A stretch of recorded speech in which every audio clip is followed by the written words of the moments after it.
இன்னைக்கு சோசியல் மீடியாவில் மிகப்பெரிய ட்ரெண்டாக இருக்கக்கூடிய ஒரு விஷயம் வந்து தளபதி விஜய் டிவிகே கட்சி தலைவர் விஜய் அவர்களோட விவாகரத்து விஷயம்தான். இந்த விவாகரத்து அப்படிங்கிறது ஏகப்பட்ட இடங்களில் நடந்தாலும் நிறையா செலிப்ரிட்டிகள் வந்து நம்ம பார்த்தோம். மியூசிக் டைரக்டர் ஜிவி பிரகாஷ்லேருந்து ஏஆர் ரஹ்மான் வரைக்கும் நிறைய பேர் வந்து விவாகரத்து வந்து பண்ணியிருந்தாங்க. பட் ஆனால் அதே ஒரு மிகப்பெரிய தலைகள் இந்த விஷயத்தில் உள்ளே வரும்போது இது மிகப்பெரிய ஒரு பேசுபொருளாக மாறுது. அதுவும் விஜய் அவர்கள் இப்போ கட்சி தொடங்கி இன்னும் ஒரு 2 மாதத்துக்குள்ளே எலெக்ஷன் அப்படின்னும் போது இந்த நேரத்தில் இந்த விஷயம் வெளியே வந்திருக்கிறது விஜய் அவர்களோட ரசிகர்களுக்கு ஒரு மிகப்பெரிய பேரிடியை இறக்கியிருக்கு. பட் இந்த ஒரு விஷயம் உண்மையாலுமே தளபதி விஜய்க்கு வந்து சங்கீதா அவர்கள் சொல்கிறது மாதிரி ஒரு தவறான ஆளாக நடந்து கொண்டாரா, இல்லை பின்னாடி என்ன ஒரு விஷயம் இருக்குது? நீங்கள் நிறையா வீடியோக்கள் இது வரைக்கும் பார்த்துருப்பீங்க. அவங்க இந்த மாதிரி விஜய் அவர்கள் வந்து வேறு ஒரு நபரோட தொடர்பு கொண்டு இருந்ததுனால தான் நான் வந்து விவாகரத்து கேட்குறேன் அப்படின்னு வந்து சொல்லி நீங்கள் வந்து பார்த்துருப்பீங்க. பட் ஆனால் இங்கே உண்மை என்ன அப்படிங்கிற ஒரு விஷயத்தையும் நம்ம வந்து அலசி ஆராய்ஞ்சு பார்க்க வேண்டியது இருக்குது. ஏன்னா இன்றைக்கி ஒரு பெண் ஒரு ஆணை விவாகரத்தை பண்ணணும் அப்படின்னு முடிவு பண்ணிவிட்டு அவங்க முதல்ல கையில் எடுக்கிற ஆயுதம் வந்து அந்த ஆணோட கேரக்டரை அசாசினேட் பண்ணுறது, அவங்கள வந்து கேவலப்படுத்துறது தான் அவங்களோட முதல் வேலையாக இருக்கும். ஸோ இங்கேயும் அதான் நடந்திருக்கு. உண்மையாக என்ன நடந்தது, அவங்க கொடுத்த கம்ப்ளைண்ட்லேயே அவங்க சொன்ன விஷயங்கள் நிறையா வந்து அது அவங்களுக்கே வந்து பாதகமாக அமைஞ்சிருக்கு. கிட்டத்தட்ட ஒரு 7 பாயிண்ட்ஸ் நம்ம அந்த மாதிரி வந்து எடுத்து வச்சுருக்கோம். ஸோ இது எல்லாமே இந்த வீடியோ முடியும் போது உங்களுக்கே தோணும் இதில் எது உண்மை எது பொய் அப்படிங்கிறது. எந்த ஒரு பெண்ணுக்கும் அநீதி இழைக்கப்பட்டால் கண்டிப்பாக அதற்கான நியாயம் கிடைக்க வேண்டும், ரைட்டு. இன்னொரு பக்கம் 2 பேருமே வந்து மனசு ஒத்து போல அப்படின்போது பிரியறது அப்படிங்கிறது, அதாவது சேர்ந்து அந்த வாழ்க்கையை கசந்து அதுக்கப்புறம் முடியறதை விட அது ஒரு குறிப்பிட்ட இடத்துலையே வந்து விலகி போகிறதுன்றது ஒரு நல்ல விஷயம் தான், டீசெண்டான விஷயம் தான். ஆனால் அதற்காக ஒருத்தர் மேலே சுமத்தப்படுற பழி அப்படிங்கிறது ஏற்றுக்கொள்ள முடியாத ஒன்று. ஸோ அப்படியாப்பட்ட பழிக்கு தான் விஜய் அவர்கள் ஆளாகி இருக்கிறாரா என்ன, அப்படி வந்து சங்கீதா அவர்கள் வந்து சொன்ன விஷயத்தில் என்னென்னலாம் வந்து மைனஸ் பாயிண்ட் இருக்குது அப்படிங்கிறத இந்த காணொலியில் முழுசாக பார்ப்போம். இது குத்தூசி உங்களில் ஒருவனாக.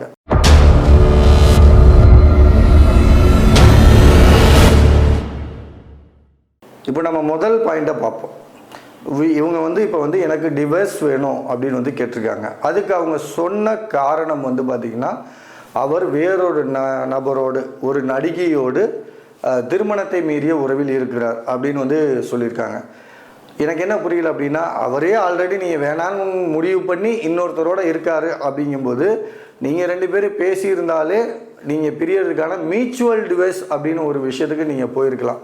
ஏன்னா அவரும் நீங்கள் தேவையில்லைன்னு முடிவு பண்ணி தான் இன்னொருத்தரோட போயிட்டாரு அப்படின்னு சொல்கிறீங்க. உங்களுக்கான எல்லா உரிமைகளையும் பறிச்சிட்டாரு, சலுகைகளையும் பறிச்சிட்டாரு அப்படின்னு வந்து சொல்லியிருக்காங்க.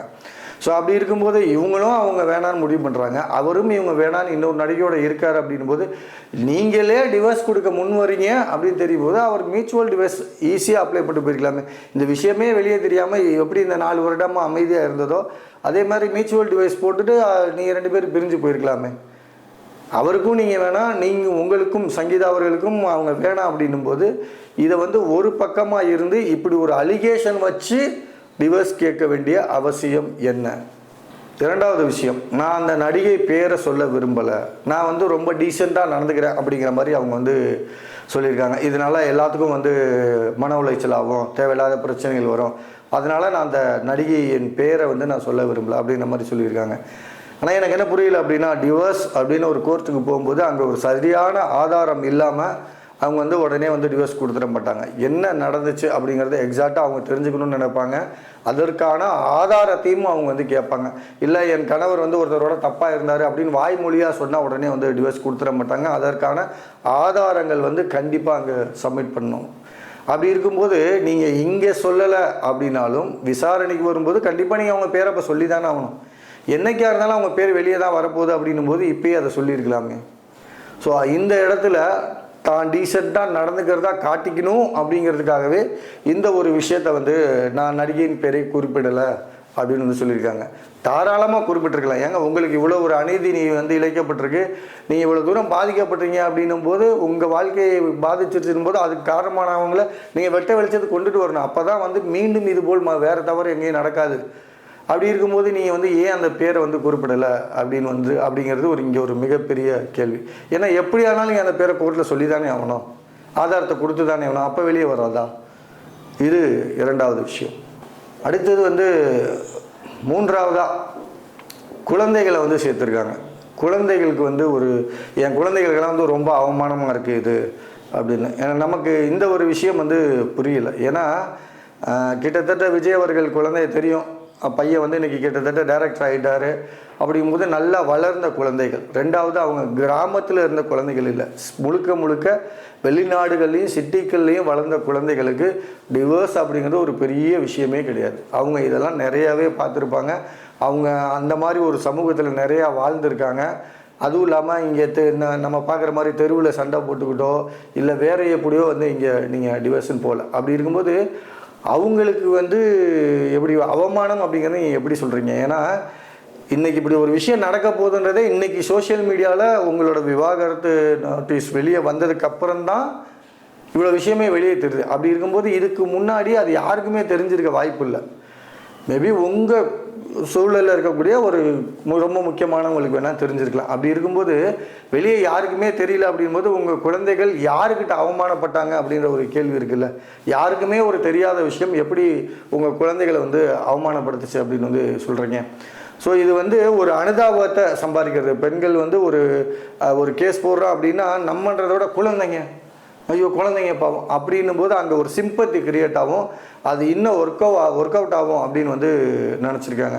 முதல் விஷயம், நடிகை பேரை வந்து நான் குறிப்பில்லை அப்படின்னு ஒரு இன்டெலிஜென்ட்டான மூவ். ரெண்டாவது விஷயம், குழந்தைகள் அவமானப்படுறாங்க அப்படின்னு ஒரு இன்டெலிஜென்ட்டான ஒரு மூவ். சரி, இப்போ அடுத்த விஷயத்தை பார்ப்போம். ஜீவனாம்சம் கேட்டிருக்காங்க. ஜீவனாம்சம் கேட்குறது தப்பு இல்லை, அது வந்து சட்டமே வந்து அது பெண்களுக்கு சாதகமாக அது ஒரு நியாயமான விஷயம் அப்படிங்கிறனால தான் வச்சுருக்காங்க. பட் ஆனால் அவங்க கேட்ட விதம், அவரோட வருமானம், சொத்து, இது கேட்ட வரைக்கும் ஓகே. அவரோட சமூக அந்தஸ்துக்கு தகுந்த மாதிரியான ஒரு ஜீவனாம்சம் அப்படிங்கிறது எப்படி இருக்குது? நான் ஏன் இதை கேட்குறேன்னா, ஜீவனாம்சன்ற ஒன்று எதுக்கு மெயினாக இது பண்ணாங்க அப்படின்னா, ஒரு கணவன் மனைவி சேர்ந்து வாழ்கிறாங்க, பிரிகிறாங்க. அப்படிங்கும்போது ஆப்வியஸாக நமக்கு தெரிஞ்ச விஷயம், கணவன் எப்பயுமே சம்பாரிச்சுக்கிட்டு இருப்பார், அவர் ஒரு நல்ல ஒரு இதில் தான் இருப்பார், அதனால் அவர் ஈஸியாக எதையும் சமாளிச்சிட முடியும். ஆனால் பெண்கள் அப்படிங்கிறவங்க வந்து வெளியே ஒரு வேலைக்கு போகிறதோ அப்படிங்கிறதோ அவ்வளோ ஈஸியான விஷயம் இல்லை அந்த காலகட்டத்தில். ஸோ அப்படி இருக்கும்போது கணவர் விட்டு பிரிஞ்சிட்டார் அப்படின்னா அந்த மனைவி திடீர்னு தனியாக வெளியே வந்தால் அவங்க சாப்பாட்டிலேருந்து அவங்களோட அன்றாட தேவைகளுக்கு வந்து அவங்க ரொம்ப சிரமப்பட வேண்டியது இருக்கும். அதுவும் இல்லாமல் அந்த கணவன் மேலே தவறு இருக்கும் பட்சத்தில் அவருக்காக இவங்களும் சேர்ந்து பாதிக்கப்படக்கூடாது அப்படிங்கிறதுக்காக தான் அந்த கணவன்கிட்ட இருந்து பணத்தை வாங்கி இங்கே கொடுப்பாங்க. ஸோ ஜீவனாம்சத்தோட மெயின் கான்செப்ட் இதுதான். பிரியும் போது ஒரு பெண்ணானவள் வந்து ஆணை விட நிறையா விஷயங்களில் வேலைக்கு போக முடியாது, சம்பாதிக்க முடியாது, சமூகம் இதாக பேசும், அவங்க நார்மல் லைஃப்பை திருப்பி லீட் பண்ணுறது ரொம்ப காலங்கள் ஆகும். ஸோ அதுக்காக அவங்களுக்கு வந்து கொடுக்கப்படுறது அந்த ஜீவனாம்சம் அவங்களுக்கு. இப்போது இங்கே வந்து சங்கீதா அவர்களும் ஒன்றும் பரம ஏழை இல்லை, நமக்கு தெரியும் அவங்க யார் அப்படின்னு. ஒரு மிகப்பெரிய தொழிலதிபரோட பொண்ணு அப்படிங்கும்போது அவங்களுக்கு பணத்துக்கு பஞ்சம் இல்லை. விஜய் அவர்கள் கொடுக்குற பணத்தை வாங்கி தான் அவங்க வந்து குடும்பம் நடத்தணுன்ற அவசியம் இல்லை. அப்படி இருக்கும்போது வந்து எதற்காக இப்படி ஒரு ஜீவனாம்சம் கேட்குறதுலையுமே அவரோட வருமானம், அவரோட சமூக அந்தஸ்துக்கு ஏற்ப மாதிரி வேணும் அப்படின்னு கேட்கும்போது இங்கே அவங்களோட உண்மையான முகம் கொஞ்சம் வெளிப்படுது. இன்னும் மீதி இருக்குது, அடுத்த பாயிண்டில் பார்ப்போம்.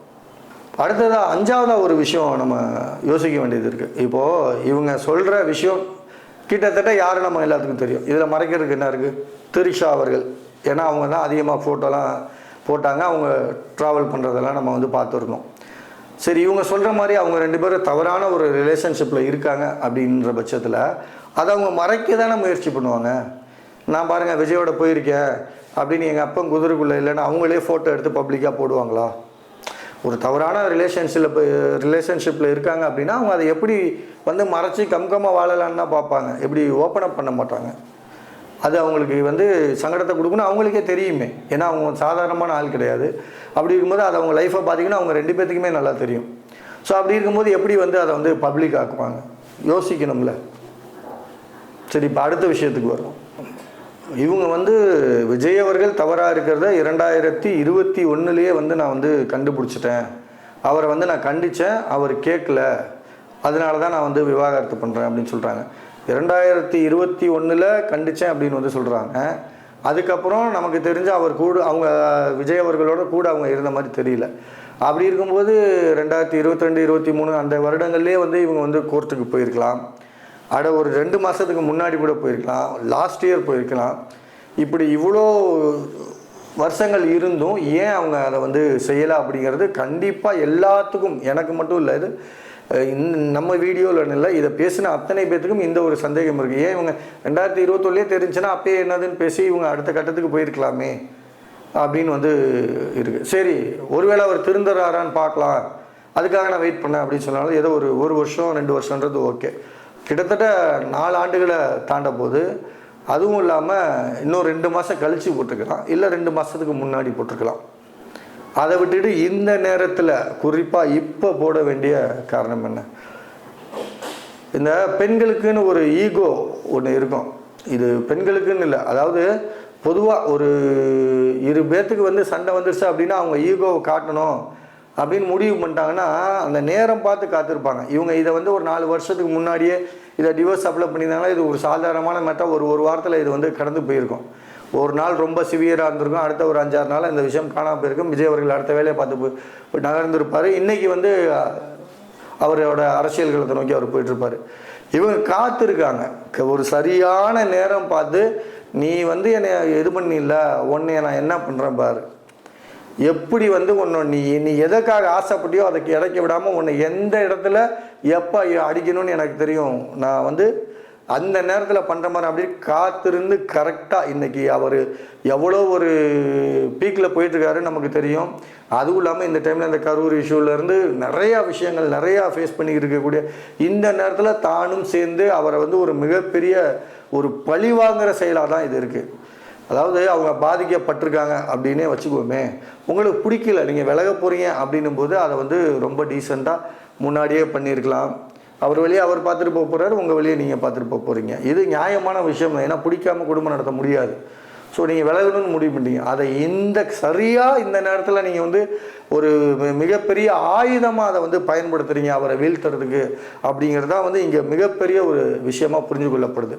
நம்ம பெண்களுக்கு எதிராக பேச வரல, விஜய் அவர்கள் வந்து தப்பே பண்ணலை அப்படின்னும் நம்ம இங்கே சொல்ல வரல. அவங்க தப்பு பண்ணியிருக்கட்டும், தப்பு பண்ணாமல் இருக்கட்டும், இல்லை இவங்க மேலே ஏதாவது தவறாக இருக்கட்டும், இதெல்லாம் 2வது பட்ச விஷயம். ஒரு 2 பேருக்கு பிடிக்கல அப்படிங்கும்போது நியாயமான முறையில் ரொம்ப சுமூகமாக இதை பிரிஞ்சு போயிருக்கலாம். நான் சொன்ன மாதிரி இவங்க 2 பேருமே பேசி இதை ஒரு மியூச்சுவல் டிவைஸாக அப்ளை பண்ணியிருக்கலாம். இல்லை இவங்க இவ்வளோ தீவிரமாக சினிமாவெல்லாம் நிறுத்தி எலெக்ஷனுக்கு வர்றதுக்கு முன்னாடி இதை பண்ணியிருக்கலாம், இல்லை எலெக்ஷன் முடிஞ்சதுக்கப்புறம் கூட இதை பண்ணியிருக்கலாம். அப்படி இருக்கும்போது சரியாக அவரை வந்து ஜெயிக்க விடக்கூடாது. அவரோட ஆசை என்னவோ கனவு என்னவோ அதை அழிக்க வேண்டும் அப்படிங்கிற ஒரு எண்ணத்தில் காத்திருந்து செஞ்ச ஒரு செயல் மாதிரி தான் வந்து இந்த ஒரு விஷயம் தெரியுது. ஸோ மக்களே, இது வந்து விவாகரத்து அப்படிங்கிற நம்ம நிறையா பார்க்குற விஷயம் தான் இன்றைக்கி காலகட்டத்தில்.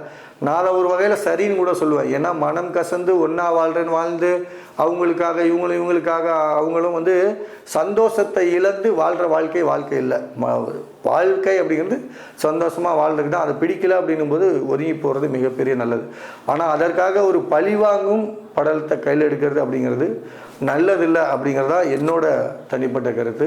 இதை பற்றி நீங்கள் என்ன நினைக்கிறீங்க அப்படிங்கிறத கீழே கமெண்ட்டில் சொல்லுங்கள். மீண்டும் மற்றொரு பதிவில் சந்திப்போம். நன்றி.